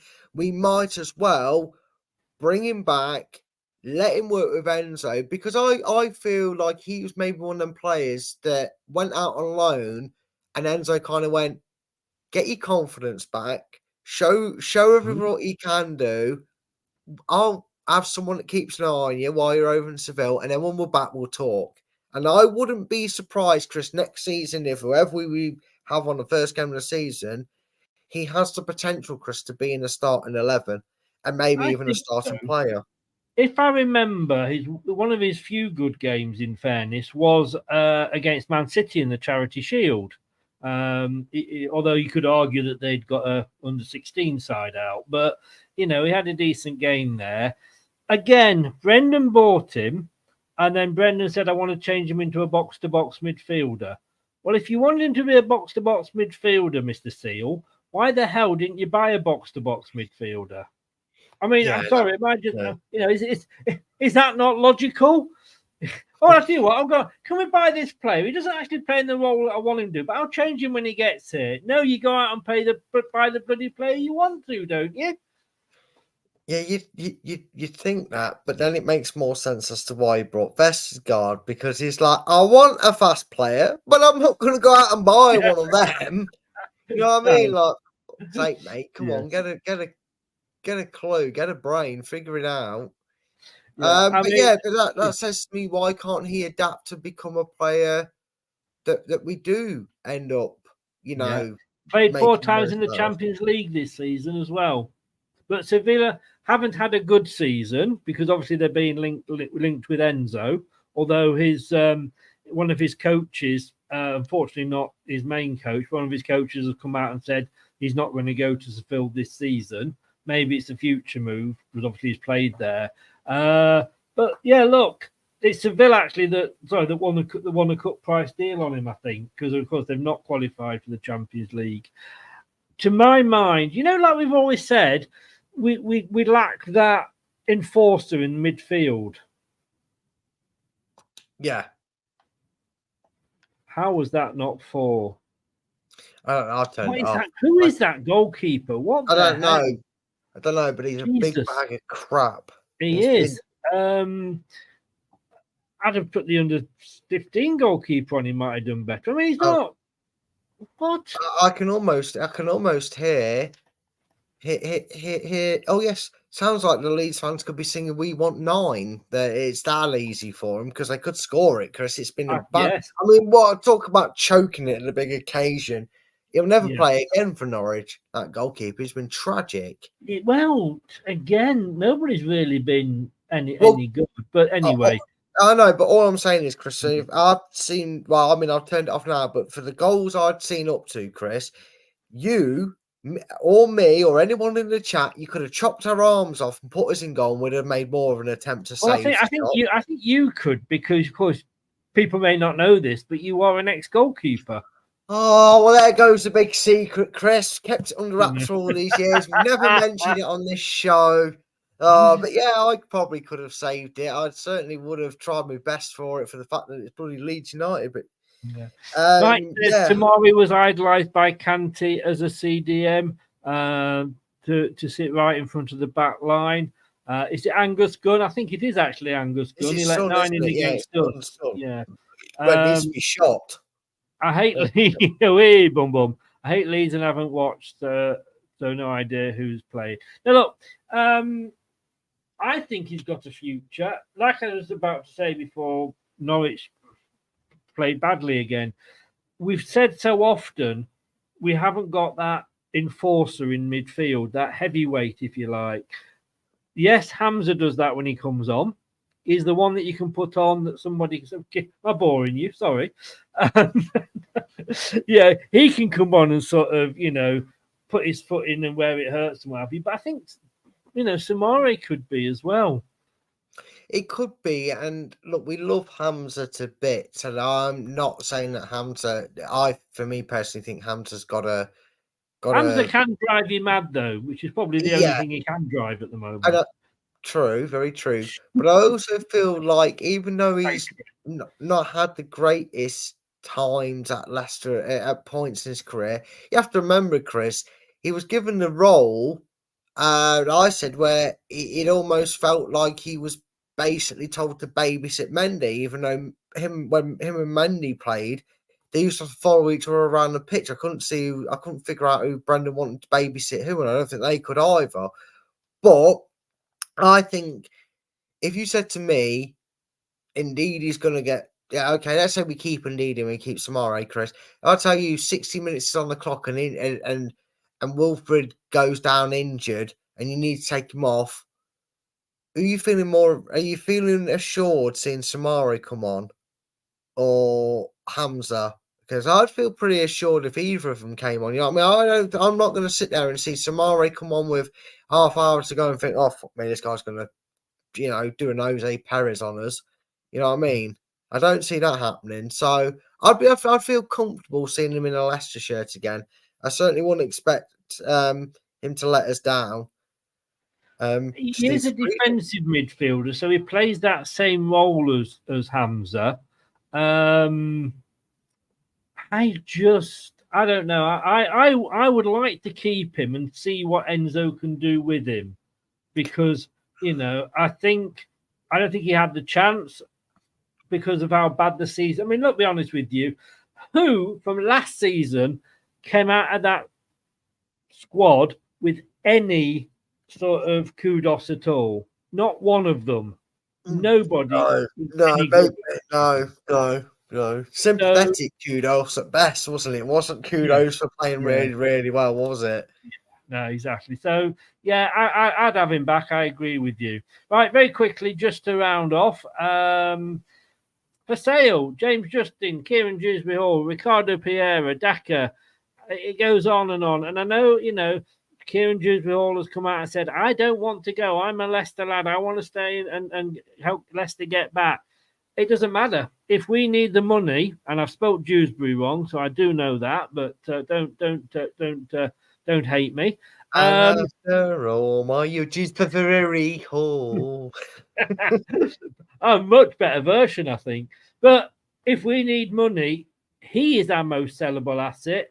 Justin and Ricardo are quite sellable as well.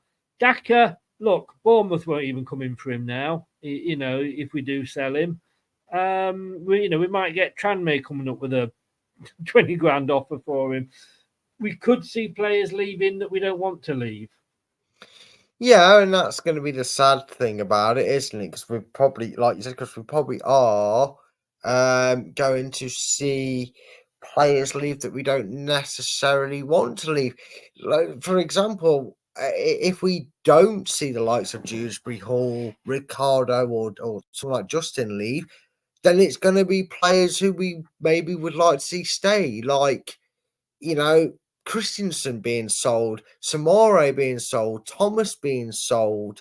It'll have to be someone's going to be very disappointed with one or two of our sales this season, because it's going to be a player that we feel we should keep around or should be build, the team around. But I do think, Chris, Leicester need to break that trend, because it's not just a Leicester City thing. It's a trend that's tagged on to any team, whether it's Brighton. You look at the likes of McAllister and players like that they've sold in the recent years. I don't think that you should have to sell. But we always have done, haven't we? I know we always have done, but if you're saying to me that you need to make 30 million or whatever to be able to bring in these players or account for Fatawu, would I rather sell Thomas, Soumare and Kristiansen and keep Dewsbury Hall, Ricardo and Justin every day of the week? It depends.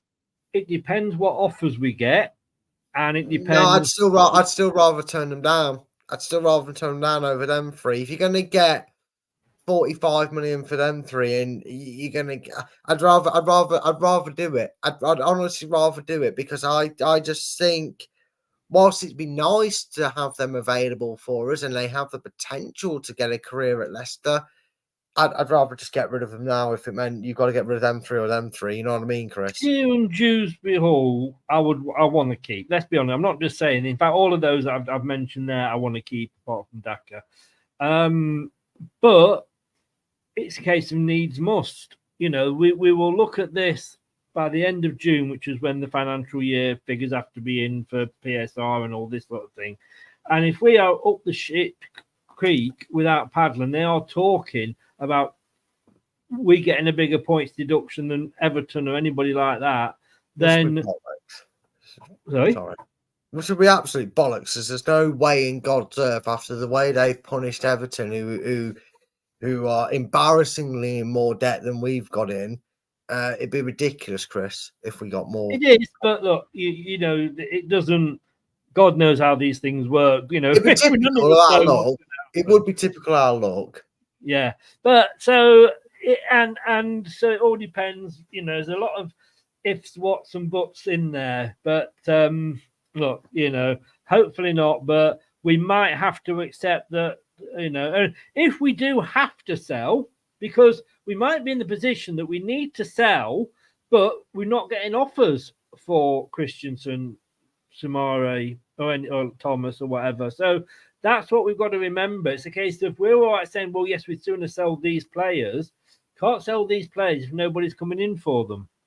And look, last time we didn't sell a big player, as in Tielemans, that's what caused us all the trouble. Yeah, very true. All right, you could also then say, as well as miscommunication from the board, etc. A lot of all small things, but yeah, you're right, Chris. Essentially, that, and maybe that's more the backing of the argument as well, Chris. Because what if we'd have sold Dennis Praet for $4 million, and what if we'd have sold Hamza Chowdhury and said, would we be in the position we were in this season? It's all if hands and butts and coconuts, isn't it, mate? It's going to be something. We've been in this position, and me and you especially, Chris, have seen this happen time and time again, where, unfortunately, as much as we love certain players and certain players love this clubs, we have no alternative to sell them. I know he ignored your Twitter, but I know you've since forgiven him for it, I believe. But when we got relegated from in 2000 and the 2001-2002 season, Matt Piper was the first player to come out and say, I want to get this club back. And that's the one, we can't afford you, mate. We need to sell you to get you off the wage bill. We have no choice because we're not going to get a lot of money for the rest of these players, because it turns out we had just as disastrous release clauses in their relegation release clauses contracts as we did, giving out cars and £100 million release clauses or whatever they were for players when we won the league, Chris. So it's not like we're entering unfamiliar territory where we could potentially lose a player we actually don't want to lose this summer. Yeah. But, well, time will tell, obviously, but that's just our opinions on that. Do check out our LTiDtv on TikTok. I will be putting some more shorts up, including, as long as I haven't deleted it, the famous Dave saying he's back just before we lose him. But that was Brad, brilliant, guys. That was brilliant, Tom, and I really hope because I had to delete something the other day. I really hope I've not deleted it, but I just haven't literally had a chance. Mike, you did say you couldn't reply. You did reply to my message. I did get it. Unfortunately, I know you're at work, but I'm okay now for tomorrow night. But cheers anyway. And I think, is that the one, or is it the one where I'm on about the prediction league? Anyway, we'll come back on it, Mike. We'll try and message each other. Brad, thank you so very, very much. It's the last women's game this Sunday. Yes, it is. Leicester are in very good but unfamiliar territory. They're not, and nothing is on the line for Leicester coming the end of the season. It actually hasn't been for a while. Bristol City finished 12th. They were relegated. Leicester have been well clear of it, and the ending it with a potential high. They're playing Liverpool in the last game of the season.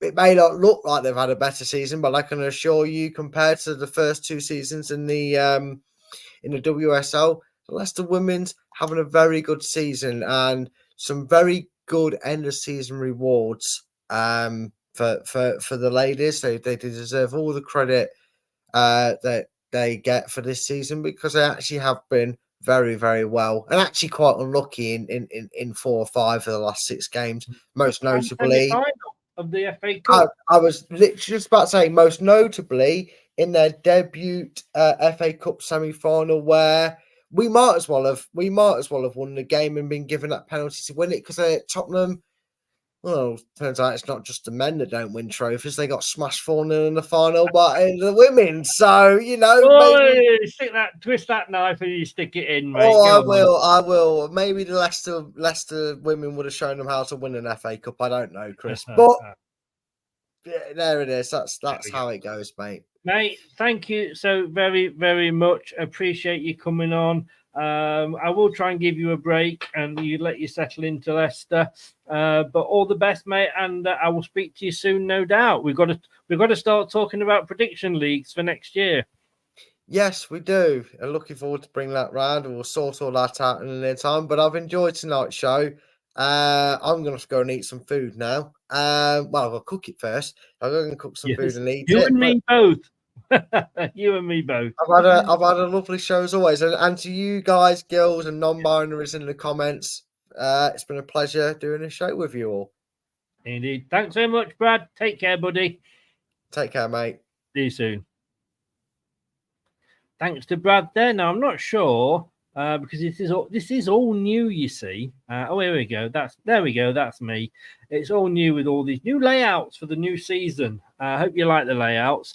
But thanks to Brad there for doing that. That's our thoughts on who could go, who could stay, who might be coming in, who might not be going out, on all that. So I'm going to be back tomorrow at 8 o'clock when I'm going to be joined by Maisie from Devils United TV.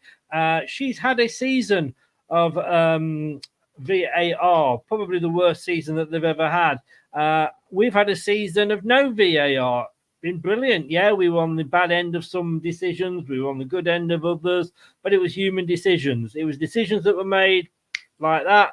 And it wasn't 20 minutes to decide if this line was overcrossing another line. And in the meantime, let's play noughts and crosses. Wolves, apparently, have put a thing forward saying we should get rid of VAR. Let's all support Wolves, eh? Well, not as a team, but certainly in that particular instance. We are going to be talking that tomorrow night. There's going to be two views, my view and Maisie's view. We may even agree. We may even have the same view. That is at 8 o'clock tomorrow, slightly later than normal, 8 o'clock tomorrow. But thank you so very much. Yeah, as Mike says there, respect to Wolves. Totally, mate, totally. But thanks, everybody, and appreciate you joining us. If you haven't subscribed, please do. If you haven't smashed the likes, please do. And for just $1.99 a month, if you want to become a member, all the details are below on YouTube. Please do. And if you have been listening via your favorite podcast platform, whichever one that may be, thank you very, very much for doing that. I will give you your ears back. I will see you tomorrow. Good night, guys. Thanks a lot. Thanks for watching. These videos are tremendous. You better like them too, or I'll be back. This podcast is proud to be part of the TalkSport Fan Network. TalkSport. Powered by fans. That will conclude this evening's entertainment.